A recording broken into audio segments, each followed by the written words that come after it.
മുഖ്യമന്ത്രിയുടെ മകൾ വീണ വിജയന്റെ കമ്പനി എക്സാലോജിക്കിനെതിരെ കേന്ദ്ര അന്വേഷണം. കോർപ്പറേറ്റ് കാര്യ മന്ത്രാലയമാണ് അന്വേഷണത്തിന് ഉത്തരവിട്ടത്. CMRL-ഉം എക്സാലോജിക്കും തമ്മിലുള്ള ഇടപാട് അന്വേഷിക്കും. KSIDC-യും അന്വേഷണ പരിധിയിൽ വരും. കേന്ദ്ര അന്വേഷണത്തിൽ CPM പ്രതികരിക്കണമെന്നും എക്സാലോജിക്കിന്റെ പ്രവർത്തനം ദുരൂഹമാണെന്നും മാത്യു കുടനാടൻ MLA പറഞ്ഞു. വീണ വിജയൻ ആദ്യം തുടങ്ങിയെന്ന് പറയുന്ന കമ്പനി എക്സാലോജിക്, അതിൻ്റെ പ്രവർത്തനങ്ങൾ ദുരൂഹമാണ് എന്നും ഇത് വഴിവിട്ട പണം സ്വീകരിക്കുന്നതിനും ആ പണം വെളുപ്പിച്ചെടുക്കുന്നതിനും വേണ്ടി സാധാരണ ഉണ്ടാകാറുള്ള കടലാസ് കമ്പനികളുടെ സ്വഭാവത്തിലുള്ള ഒരു കമ്പനിയുടെ പ്രവർത്തനം പോലെയാണ് ഔദ്യോഗികമായി വീണ വിജയനെയും എക്സാലോജിക്കിനെയും പ്രതിരോധിക്കാനിറങ്ങിയ CPM സംസ്ഥാന സെക്രട്ടേറിയറ്റിൻ്റെ പ്രതികരണം ഈ ഘട്ടത്തിൽ എന്താണ് എന്നറിയാൻ താല്പര്യമുണ്ട്. എന്നാൽ അന്വേഷണത്തെക്കുറിച്ച് അറിയില്ല എന്നായിരുന്നു LDF കൺവീനർ EP ജയരാജന്റെ പ്രതികരണം.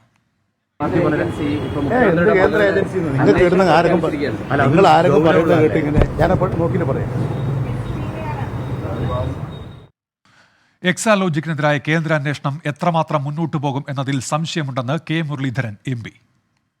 അല്ല, കേന്ദ്ര ഏജൻസികളുടെ കേരളത്തിലെ അന്വേഷണം എന്തുമാത്രം മുന്നോട്ട് പോകും എന്നുള്ളത് ഇവർ തമ്മിലുള്ള അന്തർധാരയെ ആശ്രയിച്ചായിരിക്കുന്നു. ഞങ്ങളിപ്പോൾ ഇതിൽ വലിയ ആവേശമൊന്നും കാണിക്കുന്നില്ല. കാരണം കേന്ദ്ര ഏജൻസികൾ ഇവിടെ സെക്രട്ടേറിയറ്റിലൊക്കെ കയറേണ്ട സമയം കഴിഞ്ഞു. പക്ഷേ ഇപ്പോൾ കയറുമെന്ന് പറയുന്നതല്ലാതെ കയറുന്നില്ല. നേരെ മറിച്ച് ഇപ്പോൾ കോൺഗ്രസ് ഭരിക്കുന്ന സ്റ്റേറ്റിലൊക്കെ നിരത്തി കയറി ഇറങ്ങുക. പക്ഷേ കേരളത്തിൽ ഏതാനും ചില സഹകരണ ബാങ്കുകളിൽ കയറി ഇറങ്ങുന്നതല്ലാതെ മറ്റൊരു നടപടികൾ ഇതുവരെ എടുക്കേണ്ട പോലെ എടുത്തിട്ടില്ല.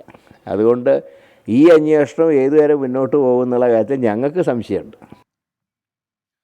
ബൽറാം നെടുങ്ങാടിയുണ്ട് ഇപ്പോൾ ഡൽഹിയിൽ നിന്ന് വിശദാംശങ്ങളുമായി. ബൽറാം, ഈ ഷോൺ ജോർജിന്റെ പരാതിയിലുള്ള അന്വേഷണമാണോ ഇത്? ഇതിനൊരു രാഷ്ട്രീയം കൂടി ഉണ്ടല്ലോ കേരളത്തിൽ. എങ്ങനെ കാണണം ഇതിനെ ബൽറാം?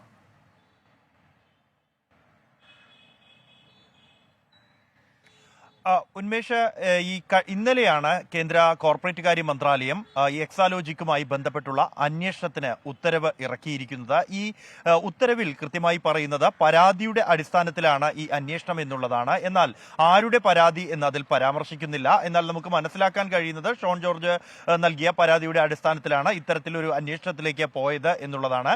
നേരത്തെ ഈ മാസപ്പടി വിവാദത്തിൽ ഉയർന്നു വന്ന ആരോപണങ്ങളുടെ അടിസ്ഥാനത്തിലാണ് ഈ പരാതി നൽകി എന്നാണ് നമുക്ക് ലഭ്യമാകുന്ന വിവരം. ഇതിന്റെ അടിസ്ഥാനത്തിൽ കോർപ്പറേറ്റ് കാര്യ മന്ത്രാലയം പ്രാഥമിക അന്വേഷണം നടത്തിയിരുന്നു. രജിസ്ട്രാർ ഓഫ് കമ്പനീസ് ആണ് ഇക്കാര്യത്തിൽ പ്രാഥമിക അന്വേഷണം നടത്തിയിരിക്കുന്നത്. ഈ അന്വേഷണ റിപ്പോർട്ടിൽ എക്സാലോജിക്കും ഒപ്പം തന്നെ CMRL-ഉം നൽകിയ മറുപടികളിൽ വ്യക്തത കുറവുണ്ട് എന്നും ചോദ്യങ്ങളിൽ നിന്നും ഒഴിഞ്ഞു മാറാൻ ശ്രമിച്ചിരിക്കുന്നു എന്നുമാണ് ചൂണ്ടിക്കാണിക്കുന്നത്. ഇതിന്റെ അടിസ്ഥാനത്തിലാണ് ഇക്കാര്യത്തിൽ വിശദമായ അന്വേഷണം തന്നെ നടത്താൻ കേന്ദ്ര കോർപ്പറേറ്റ് കാര്യ മന്ത്രാലയം തീരുമാനിച്ചിരിക്കുന്നതും അതിനായി 3 മുതിർന്ന ഉദ്യോഗസ്ഥരെ ചുമതലപ്പെടുത്തിയിരിക്കുന്നതും 4 മാസത്തിനകം റിപ്പോർട്ട് സമർപ്പിക്കാനാണ് ഈ ഉദ്യോഗസ്ഥരോട് ആവശ്യപ്പെട്ടിരിക്കുന്നത് ഉത്തരവിലൂടെ. പ്രധാനമായും ഈ CMRL-ഉം എക്സാലോജിക് സൊല്യൂഷൻസ് പ്രൈവറ്റ് ലിമിറ്റഡ് എന്ന കമ്പനിയും തമ്മിൽ നടന്ന ഇടപാടുകൾ, ഒപ്പം തന്നെ ഇവർ തമ്മിലുണ്ടായിരുന്ന കരാറിന്റെ സാധുത അടക്കമുള്ള വിശദമായ വിവരങ്ങൾ തന്നെ ഈ അന്വേഷണ പരിധിയിൽ വരും എന്നാണ് മനസ്സിലാക്കാൻ കഴിയുന്നത്. ഇതോടൊപ്പം തന്നെ മറ്റ് ഇതുമായി ബന്ധപ്പെട്ടുള്ള മറ്റ് ഏജൻസികളോ അടക്കമുള്ളവ സംബന്ധിച്ചുള്ള വിവരങ്ങളും തേടുന്നുണ്ട്. കേരള സ്റ്റേറ്റ് ഇൻഡസ്ട്രീസ് ഡെവലപ്മെന്റ് കോർപ്പറേഷന്റെയും ഈ അന്വേഷണ പരിധിയിൽ വരും എന്നാണ് ഈ ഉത്തരവിൽ വിശദീകരിക്കുന്നത്. ഇതെല്ലാം പരിശോധിച്ചുകൊണ്ട് 4 മാസത്തിനകം ഇക്കാര്യത്തിൽ റിപ്പോർട്ട് സമർപ്പിക്കാനാണ് ഉദ്യോഗസ്ഥർക്ക് ഈ ഉത്തരവിലൂടെ കേന്ദ്ര കോർപ്പറേറ്റ് കാര്യ മന്ത്രാലയം നിർദ്ദേശം നൽകിയിരിക്കുന്നത്. ഉന്മേഷ്.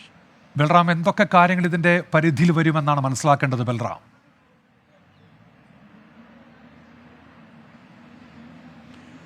ഉന്മേഷ, ആദ്യഘട്ടത്തിൽ കമ്പനി കാര്യ മന്ത്രാലയത്തിന് കീഴിൽ വരുന്ന രജിസ്ട്രാർ ഓഫ് കമ്പനീസ് നേരത്തെ ഈ മാസപ്പടി ആരോപണവുമായി ബന്ധപ്പെട്ട് ഇറക്കിയ ഉത്തരവിൽ അടിസ്ഥാനത്തിലാണ് ഇത്തരത്തിലൊരു പരാതി ലഭിച്ചിരിക്കുന്നത്. അതുകൊണ്ട് തന്നെ നേരത്തെ ഉയർന്ന ആരോപണങ്ങൾ ഈ വീണ വിജയന്റെ കമ്പനിയായ എക്സാലോജിക്സ് സൊല്യൂഷൻസ് പ്രൈവറ്റ് ലിമിറ്റഡും CMRL-ഉം തമ്മിൽ നടന്ന കരാർ എന്തായിരുന്നു, ആ കരാർ അനുസരിച്ചാണോ പണം കൈമാറിയത്, കരാർ ഇല്ലാത്ത രീതിയിൽ പണം കൈമാറിയിട്ടുണ്ടോ, നൽകാത്ത സേവനങ്ങൾക്ക് ഇത്തരത്തിൽ പണം കൈപ്പറ്റിയിട്ടുണ്ടോ എന്നതടക്കമുള്ള വിശദമായ വിവരങ്ങൾ തന്നെ ഈ അന്വേഷണ സംഘം, അതായത് കേന്ദ്ര കോർപ്പറേറ്റ് കാര്യ മന്ത്രാലയം നിയോഗിച്ച 3 ഉദ്യോഗസ്ഥരടങ്ങുന്ന അന്വേഷണ സംഘം പരിശോധിക്കും എന്നാണ് മനസ്സിലാക്കാൻ കഴിയുന്നത്.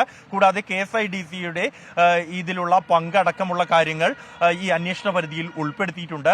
ഇതെല്ലാം തന്നെ പരിശോധിച്ചുകൊണ്ട് നേരത്തെ ഉയർന്ന ആരോപണത്തിൽ ഉന്നയിച്ചിരുന്നത് പോലെ തന്നെ നൽകാത്ത സേവനത്തിന് പണം നൽകിയെന്ന് CMRലെ തന്നെ ഉദ്യോഗസ്ഥർ നൽകിയതായി നേരത്തെ ഈ ROCയുടെ ട്രൈബ്യൂണലിന്റെ ഉത്തരവിൽ വ്യക്തമാക്കിയിരുന്നു. അത്തരത്തിലുള്ള നടപടികൾ ഉണ്ടായിട്ടുണ്ടോ എന്നതടക്കമുള്ള കാര്യങ്ങൾ, ഇതിൽ ക്രമവിരുദ്ധമായി എന്തെല്ലാം എങ്കിലും ഇടപാടുകളോ നൽകാത്ത സേവനത്തിനുള്ള പണം കൈപ്പറ്റൽ അടക്കമുള്ള നടപടികളിലേക്ക് പോയിട്ടുണ്ടോ എന്നതടക്കം വിശദമായി തന്നെ പരിശോധിച്ച ശേഷമായിരിക്കും ഇക്കാര്യത്തിൽ ഈ അന്വേഷണ സംഘം റിപ്പോർട്ട് സമർപ്പിക്കുക എന്നാണ് ഈ കോർപ്പറേറ്റ് കാര്യ മന്ത്രാലയ വൃത്തങ്ങളിൽ നിന്നും മനസ്സിലാക്കാൻ കഴിയുന്നത്. ഉന്മേഷ്. ശരി ബൽറാം, ഏതായാലും മുഖ്യമന്ത്രിയുടെ മകൾ വീണയുടെ കമ്പനിക്കെതിരെയാണ് കേന്ദ്ര അന്വേഷണം. എക്സാലോജിക്കെതിരെ കേന്ദ്ര അന്വേഷണം വരുന്നു. ബൽറാം തൊടുങ്ങാടിയാണ് വിശദാംശങ്ങൾ നൽകി.